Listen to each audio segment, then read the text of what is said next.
dizer que é imensa satisfação para mim estar aqui, podendo, junto com os irmãos, nesse momento difícil, um momento em que estamos distanciados devido a essa pandemia.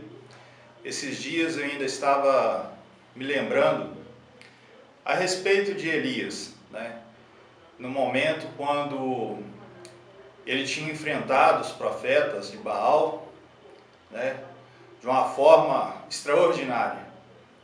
Mas logo depois ele se retira para o deserto. E ali então ele deseja até a sua morte. E uma das coisas que Elias diz para Deus é que naquele momento ele se encontrava só. E eu estava pensando nisso, nesse momento quando nós, contra a nossa vontade, estamos distanciados. Não podemos estar juntos. Desde o início dessa pandemia, quando tivemos suspensas nossas reuniões no templo, tem alguns irmãos que nós nem vemos, temos saudades, mas como Elias, eu estava pensando. Deus fala com Elias que ele devia continuar a sua jornada. E embora ele pensasse que estava só, ele não estava só. Deus fala para ele que havia preservado a vida de servos seus, que Elias não estava só. O que eu quero dizer com isso? Que neste momento em que nós estamos distanciados por causa dessas circunstâncias, o fato é que nós não estamos sós. Nós podemos contar com os nossos irmãos, com o seu carinho, as suas orações, e podemos estar certo que o nosso Deus se faz presente nas nossas vidas. Embora haja dificuldades, mas o nosso Deus, ele se faz presente nas nossas vidas. E é momento, então, de alegria, ao podermos estarmos aqui, mais uma vez, para poder desfrutar dessa comunhão. Ainda que distante, mas temos o mesmo pensamento, podemos estar louvando ao Senhor, podemos estar expressando a Ele, assim como Elias, as nossas dificuldades e saber que Ele está conosco. E nessa manhã, mais uma vez, nós podemos estar louvando ao Senhor, porque Ele tem cuidado de nós. Sabemos que temos enfrentado lutas. Quantos dos nossos irmãos têm partido para a eternidade? Sabe, mas eu fico pensando que, embora nos traga dor, tristeza, pela saudade que temos deles, nós sabemos que eles estão com o Senhor, que eles descansam no Senhor. E isso para nós é algo precioso. Nós podemos trazer à nossa memória, nesses momentos de dificuldade, aquilo que nos dá esperança.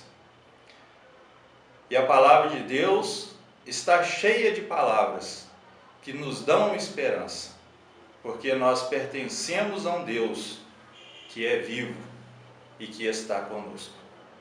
Vamos curvar as nossas cabeças e vamos orar ao Senhor. Senhor, nós louvamos o Teu nome, porque o Senhor tem sido um Deus maravilhoso para conosco.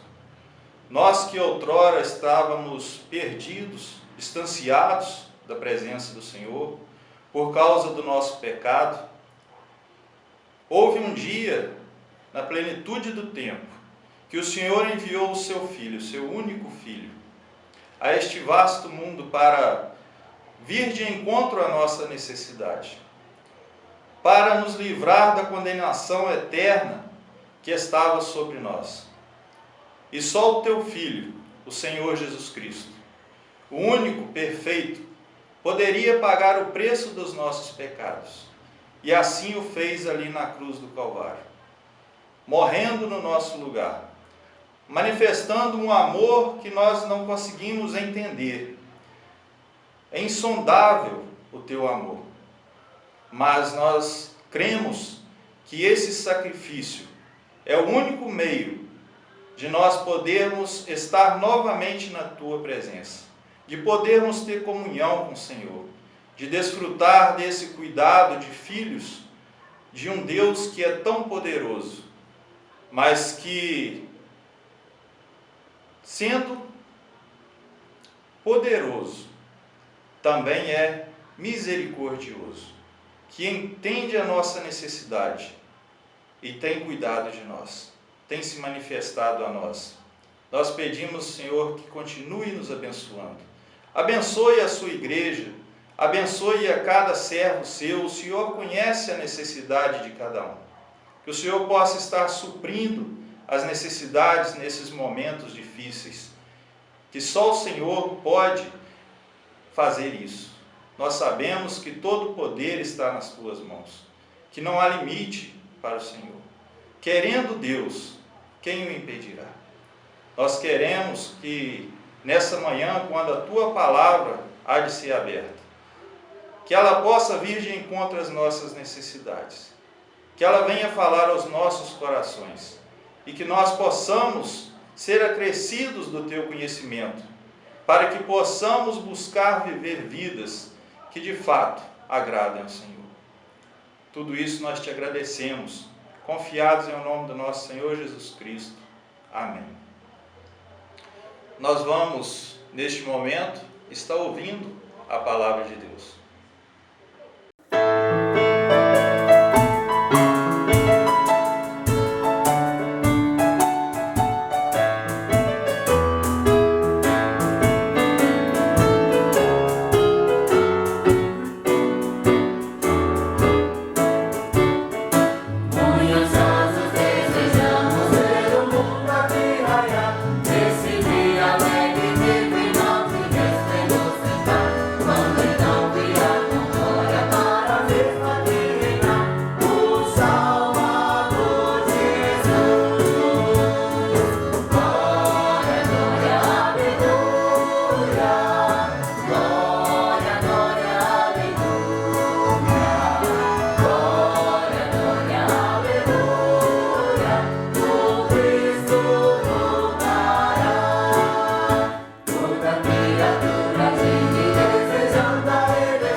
Olá, irmãos.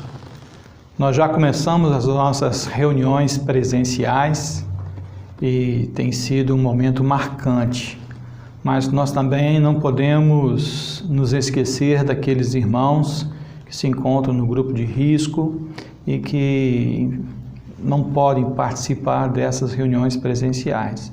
Então, mantemos no ar, esse ministério digital, virtual, para que a palavra de Deus possa suprir a necessidade de todos. E temos feito da seguinte maneira: aqueles que pregam na sexta-feira são os mesmos também que dão os mesmos estudos na igreja, presencialmente. Então, os irmãos não estão perdendo nada. E muito pelo contrário, estamos apenas tendo a possibilidade de difundir e alcançar mais. Um dos últimos estudos que tivemos foi no Salmo 142, no qual observamos Davi lutando contra o desânimo.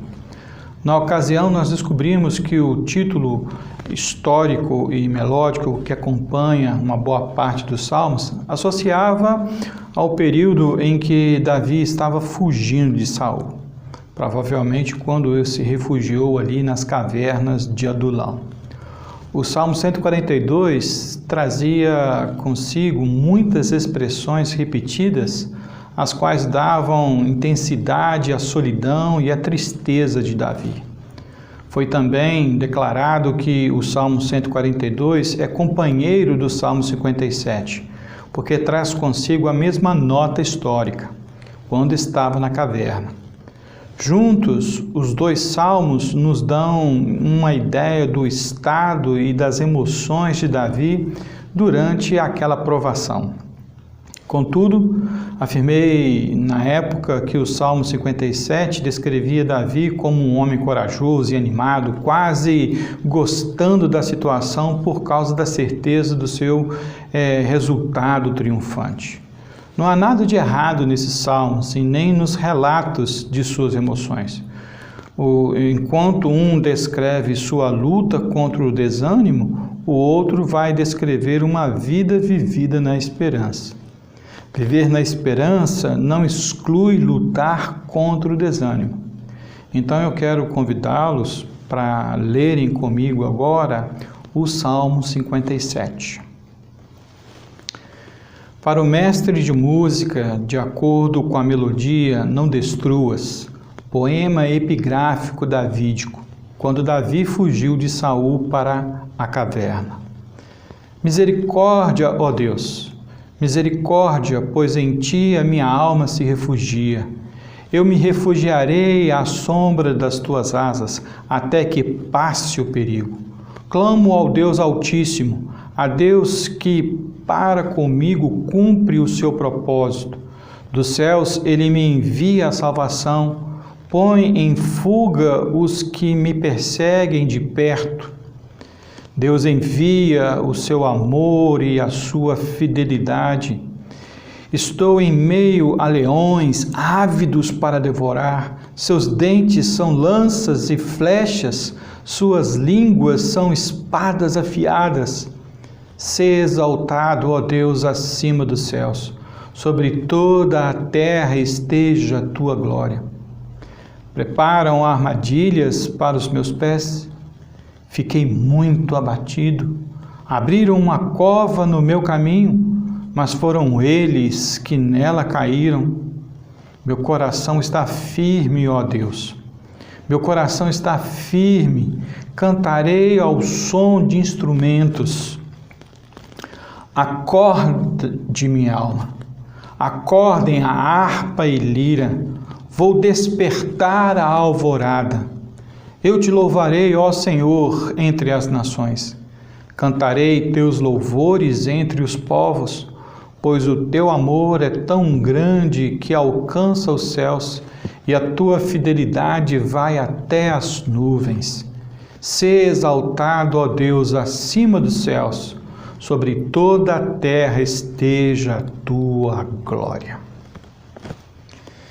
Que o Senhor nos abençoe através dessa leitura e também pela exposição desse texto.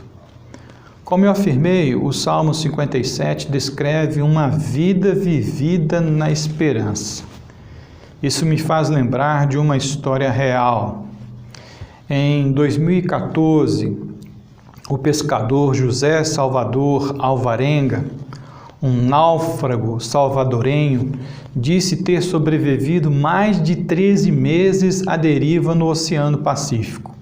Ele zarpou de Puerto Paredón, no México, e foi resgatado a 12.500 quilômetros no atol de Edom, no sul das Ilhas Marshall.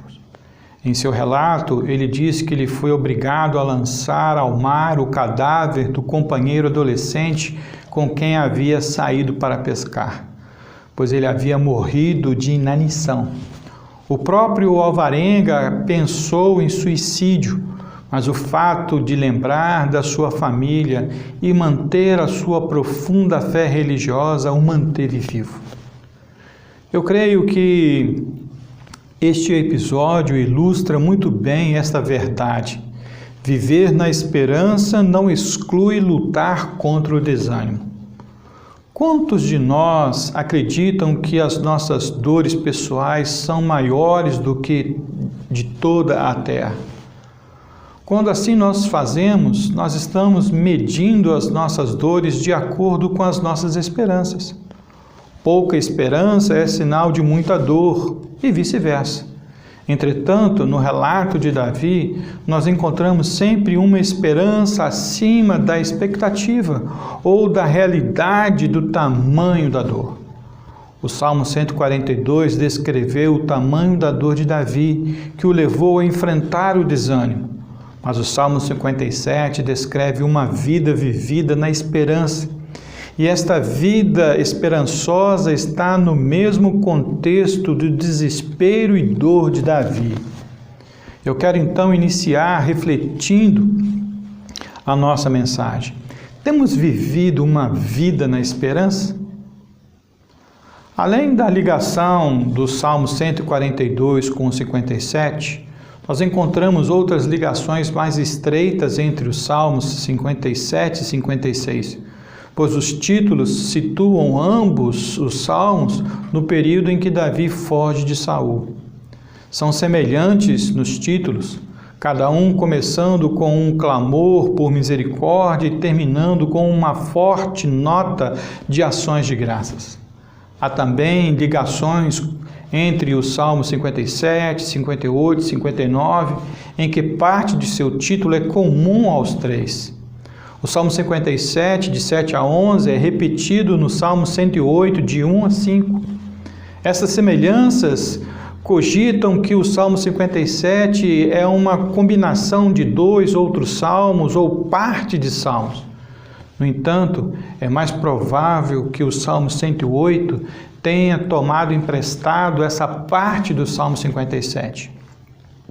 Nosso irmão William MacDonald comenta que o Salmo traz diante de si duas realidades sempre presentes: o Deus bondoso e o inimigo assustador.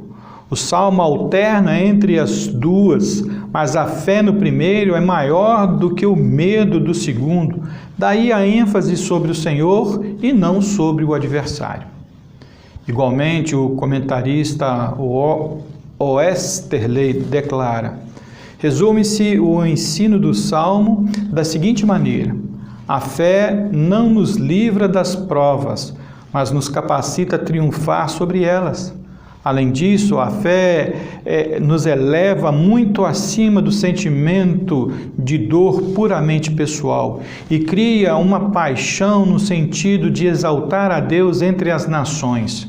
O coração livre de si mesmo é sempre um coração voltado para Deus. Muitos salmos registram a dor, o sofrimento, o medo e angústias. Entretanto, de igual modo, muitas vezes temos neles votos e compromissos com o Senhor, pelo livramento ou pela expectativa do livramento.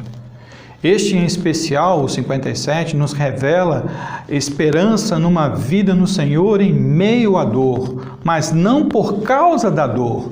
Não foi a dor que levou Davi à esperança no Senhor, mas foi na sua dor que a esperança se revelou. Este salmo trata de um dia na vida de Davi como fugitivo.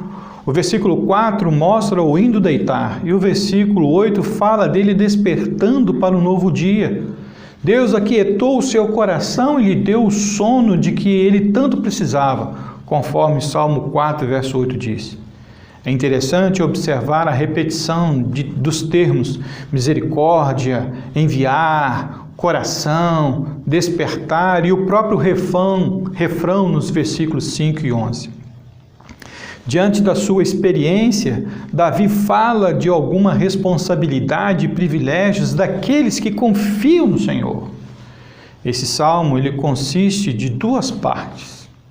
Na primeira, Davi dá vazão à ansiedade que sentia, implorando a divina assistência contra Saul e os outros seus inimigos. Está nos versículos de 1 a 6. Na segunda parte, Davi prossegue na confiante expectativa de livramento e estimula a sua alma ao exercício do louvor, os versículos 7 a 11. Entretanto, esta simples estrutura, ela é interligada por um refrão idêntico, o versículo 5 e o versículo 11.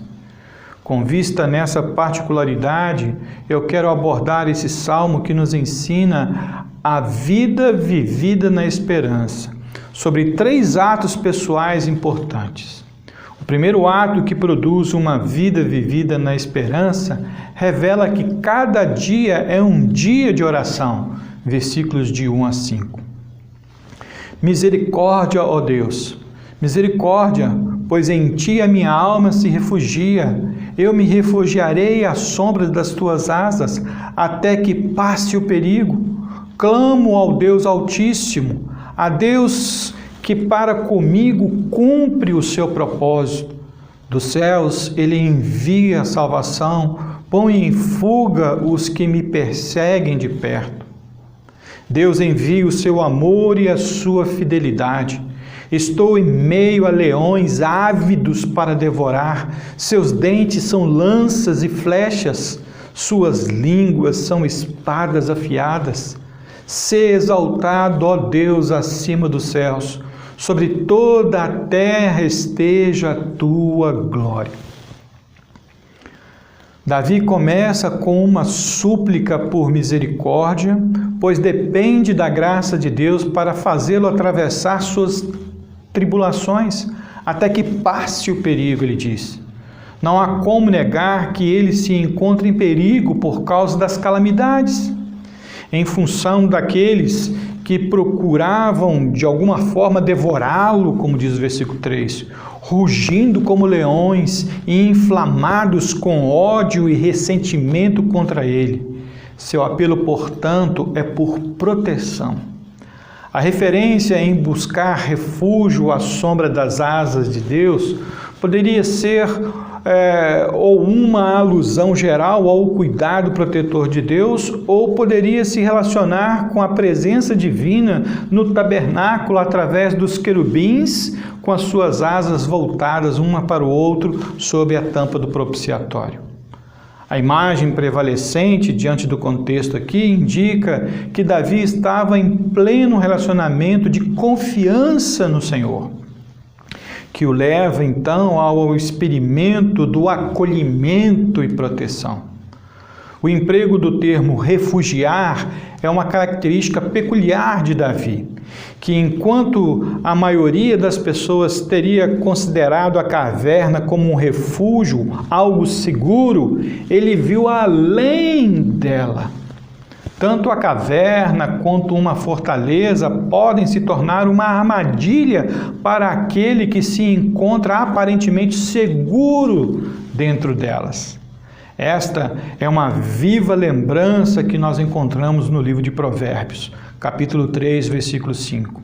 Confie no Senhor de todo o seu coração e não se apoie em seu próprio entendimento. Como é comum confiarmos em nossas próprias capacidades, recursos, sabedorias e amigos. O último a ser buscado deveria ser o primeiro, a ser recorrido em ações concretas e não por lábios frouxos. O uso do termo misericórdia é um apelo ao Senhor por uma bênção imerecida, que é resultante da bondade divina e não dos méritos do suplicante. Davi já havia se refugiado no Senhor em várias ocasiões e sabia que o Senhor era fiel.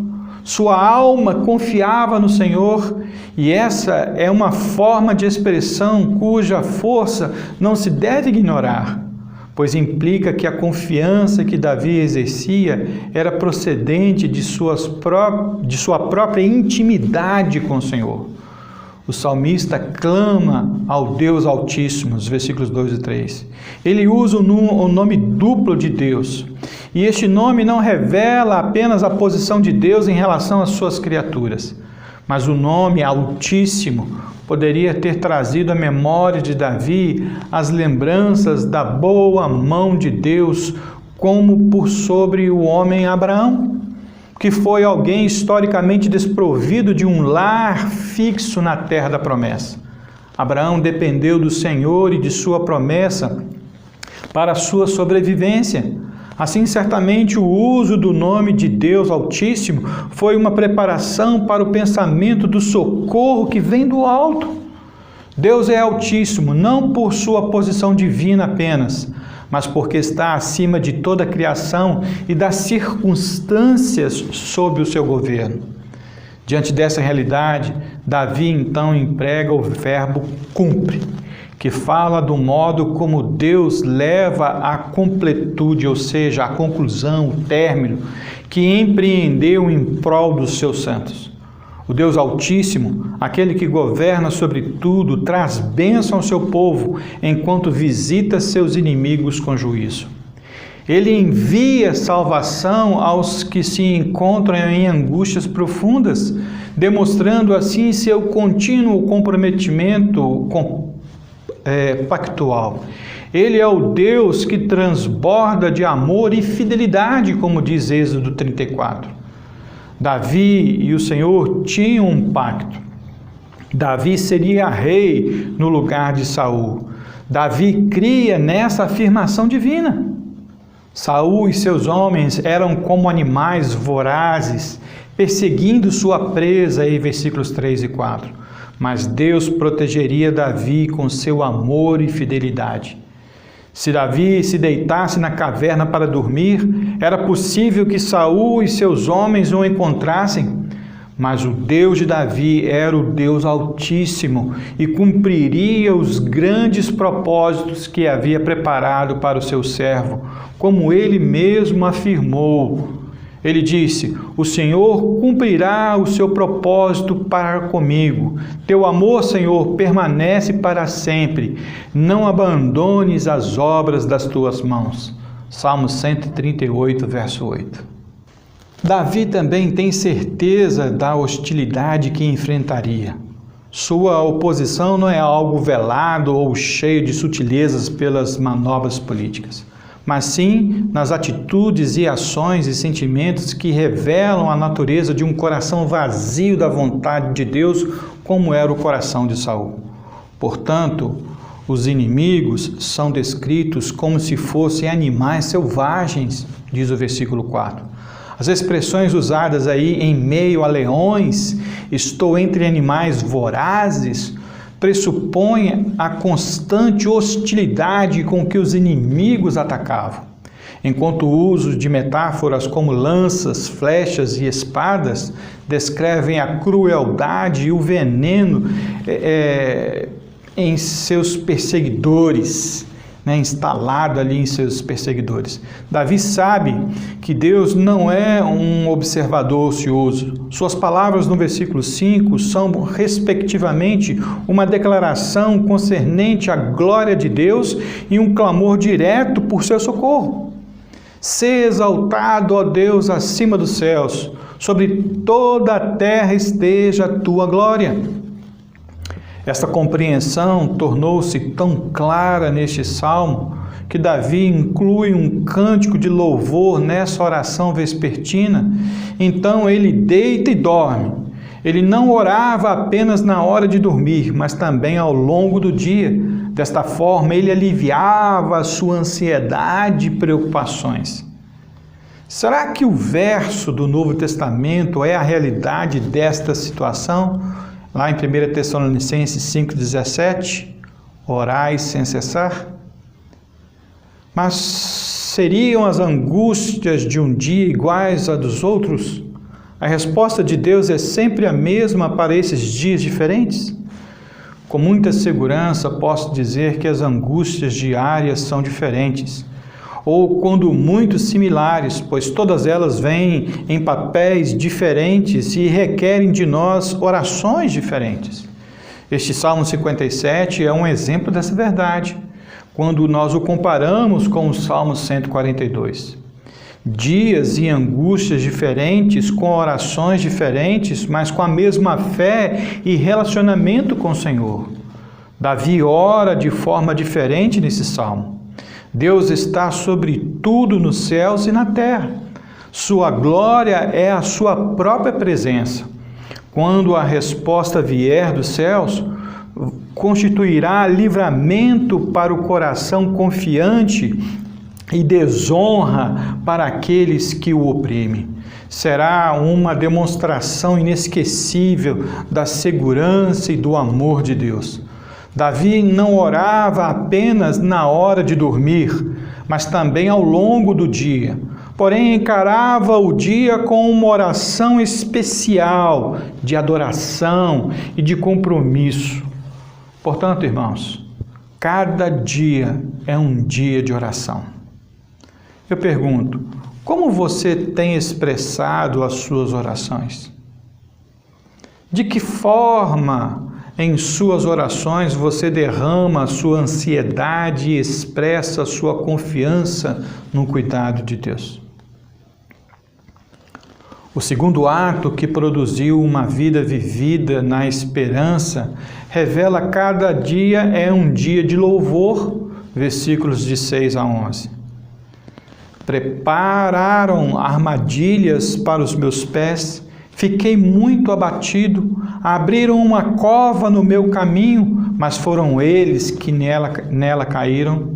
Meu coração está firme, ó Deus, meu coração está firme, cantarei ao som de instrumentos. Acorde, minha alma, acordem, harpa e lira, vou despertar a alvorada. Eu te louvarei, ó Senhor, entre as nações, cantarei os teus louvores entre os povos, pois o teu amor é tão grande que alcança os céus, a tua fidelidade vai até as nuvens. Sê exaltado, ó Deus, acima dos céus, sobre toda a terra esteja a tua glória. Nos versículos de 1 a 5, nós vemos a seguinte sequência: oração, testemunho, o discernimento, a descrição dos inimigos, seguida de um refrão.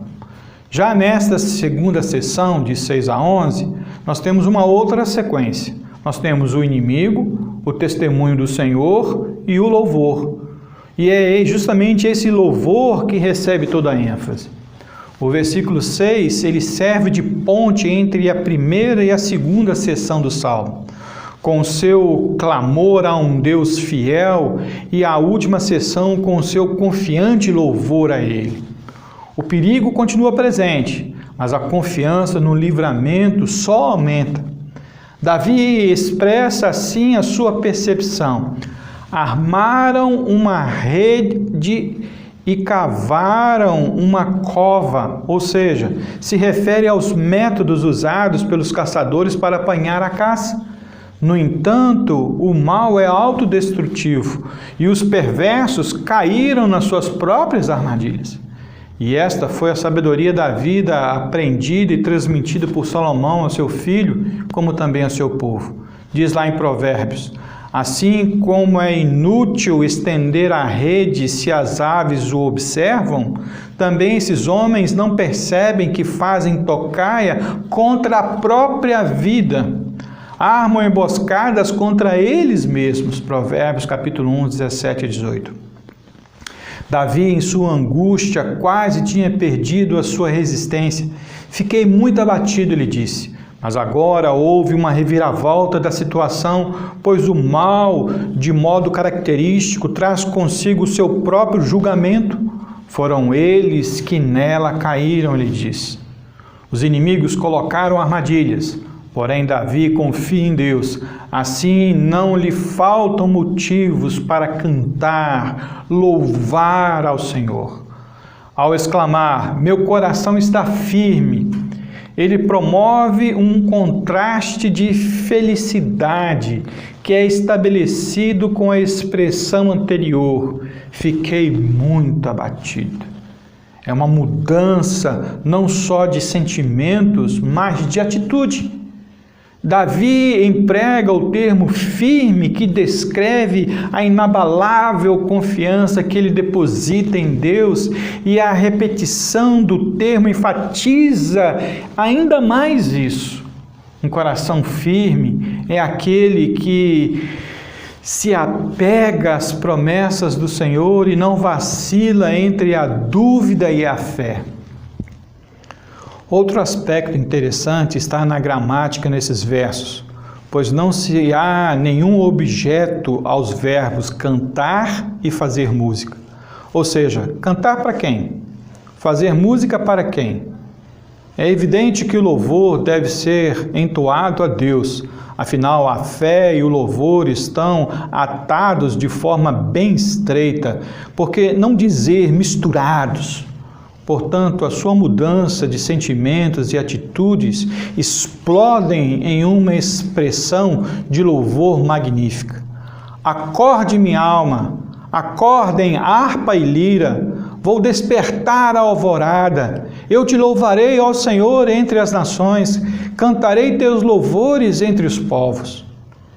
Este é o coração de Davi expressando-se poeticamente. No verso 8, Davi usa umas expressões poéticas interessantes, pois indicam o ardor com que a sua alma se inspira. Ele diz, minha alma, no texto hebraico, literalmente quer dizer minha glória, ou seja, alguns intérpretes entendem que assim como o homem foi criado à semelhança do Senhor, como seu representante, a glória do homem seria sua própria essência, ou seja, aquilo que chamamos de alma. Davi, ao iniciar o seu louvor, ele convoca primeiramente a sua própria essência, ou seja, a si mesmo. Não foi a angústia e medo das circunstâncias, mas sim a sua própria essência, que é a razão do seu louvor. E esta é a afirmação bíblica para o louvor da sua graça que ele nos concedeu gratuitamente no amado. Efésios capítulo 1, versículo 6. Nós fomos feitos para o louvor de Deus. Davi continua dizendo que seu louvor será acompanhado por instrumentos. Ele louvará primeiramente com o seu coração, que seria acompanhado por instrumentos que estimulariam com maior ardor o culto que ele presta. Davi não está preocupado em cantar antes do dia nascer, utilizando-se de instrumentos e o som se propagando pelo alto do monte através das cavernas. Davi louvava o Senhor o dia todo, mas começava o dia com um louvor especial, que antecedia até mesmo o nascer do sol. Ao invés de ser acordado pelo novo dia, era ele que com sua voz despertava o alvorecer, cantando, louvando a Deus. O louvor, às vezes, ajuda a dissipar as trevas e o desespero. Esta é a experiência de Paulo e Silas ali na prisão em Atos capítulo 16, verso 25. Davi desejava que sua vitória no Senhor servisse de testemunho às outras nações, pois como rei sabia que Israel deveria ser uma luz para os gentios. O tema do louvor de Davi se relaciona com o amor e fidelidade pactual de Deus, como ele falou no versículo 3. Deus tem manifestado seu amor e fidelidade, e o salmista deseja que os outros conheçam suas dimensões, as quais não podem ser medidas, pois atingem os céus. Hoje, seus salmos dão testemunho das grandes coisas que Deus fez por ele.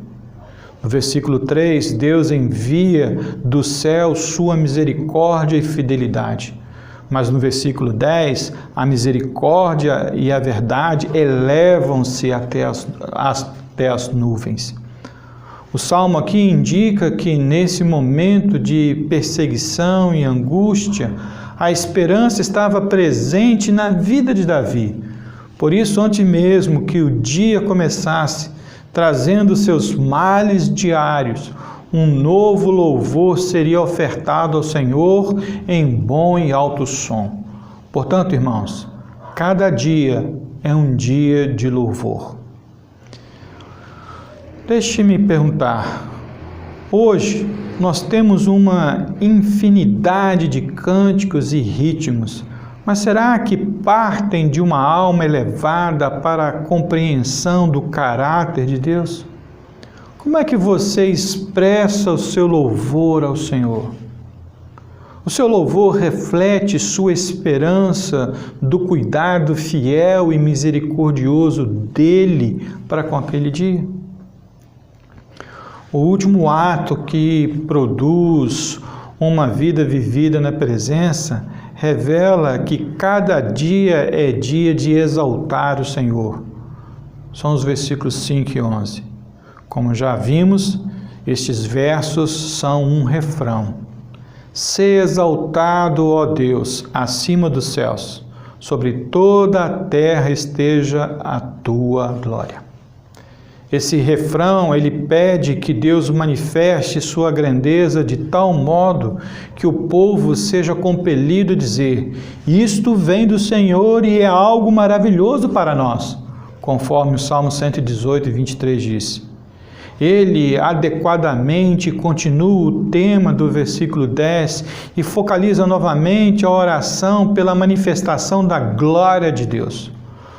Nosso irmão William MacDonald, ele comenta que F.B. Meyer observa que assim como Davi se elevou acima da tristeza pessoal em busca da glória de Deus, também devemos sujeitar nossos pequenos dissabores ao grande desejo de ver o Senhor ser exaltado.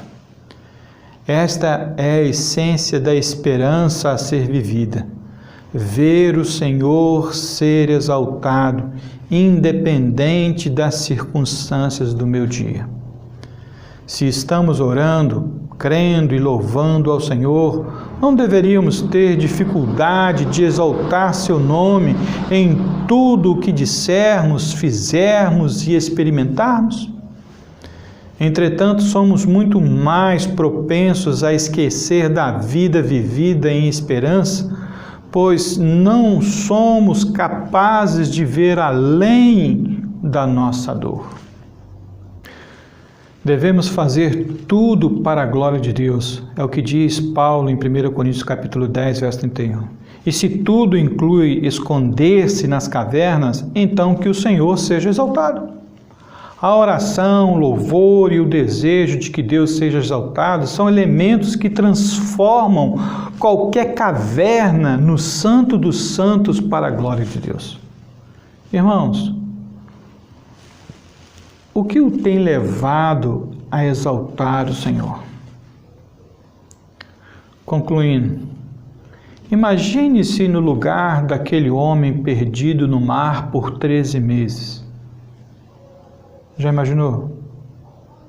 Então tente responder com sinceridade. Como teria sido cada amanhecer seu naquela circunstância?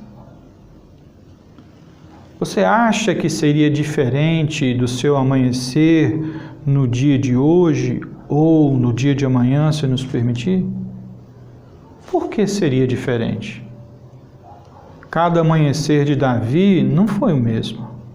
Ele foi um filho esquecido, ele foi um pastor que enfrentou muitos perigos, ele foi levado para tocar música na presença do rei, ele lutou uma batalha com fé com um gigante, ele enfrentou muitas lutas pelo reino de Saul, ele foi perseguido e injustiçado, ele foi proclamado rei, ele foi aceito como rei, ele errou e pecou, ele teve problemas com vários filhos, ele enfrentou um golpe político, ele enfrentou as disputas mesquinhas na sua própria corte, ele enfrentou uma velhice decrépita.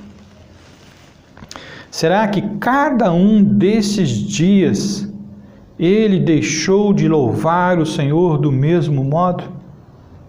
Não, não creio, pois ele viveu uma vida vivida na esperança.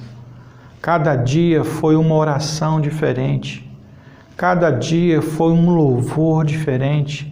Cada dia exaltou ao Senhor de uma forma diferente. Por quê? Porque ele viveu uma vida na esperança. Existe um hino que eu gostaria de encerrar cantando.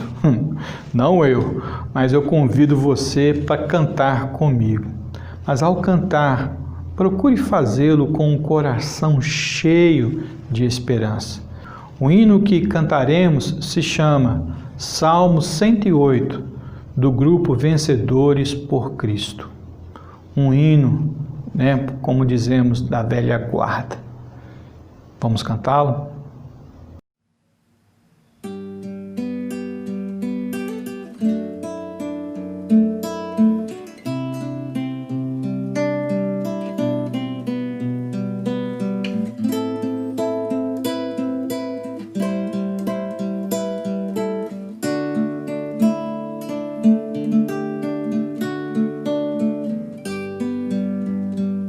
Firme está o meu coração, ó Deus, cantarei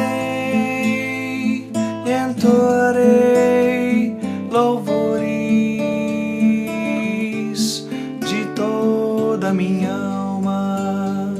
Firme está o meu coração, ó Deus, cantarei e entoarei louvores de toda a minha alma.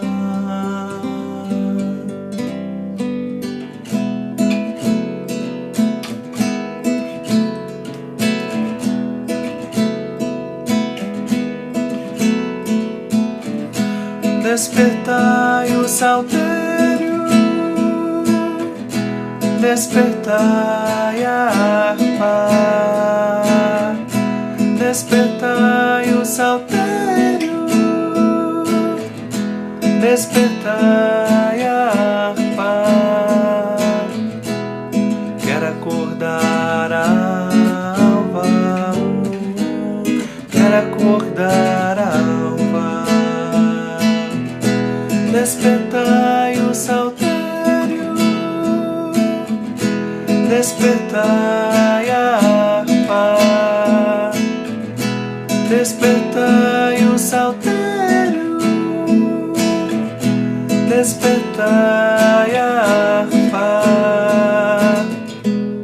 Quero acordar a alva, quero acordar a alva, quero acordar a alva, quero acordar a alva.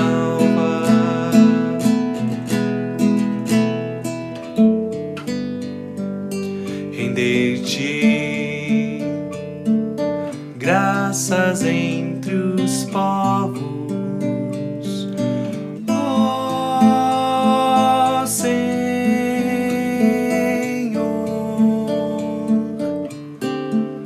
Canta-te louvores entre as nações.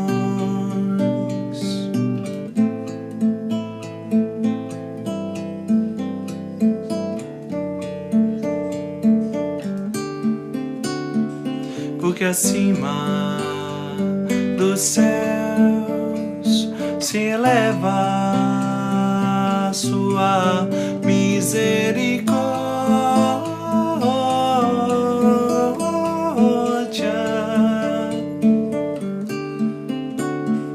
e a tua fidelidade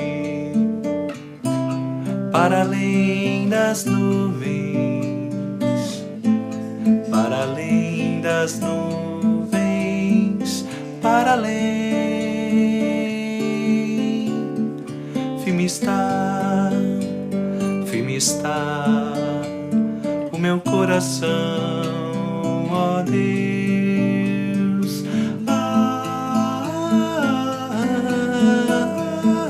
Amém. Amém.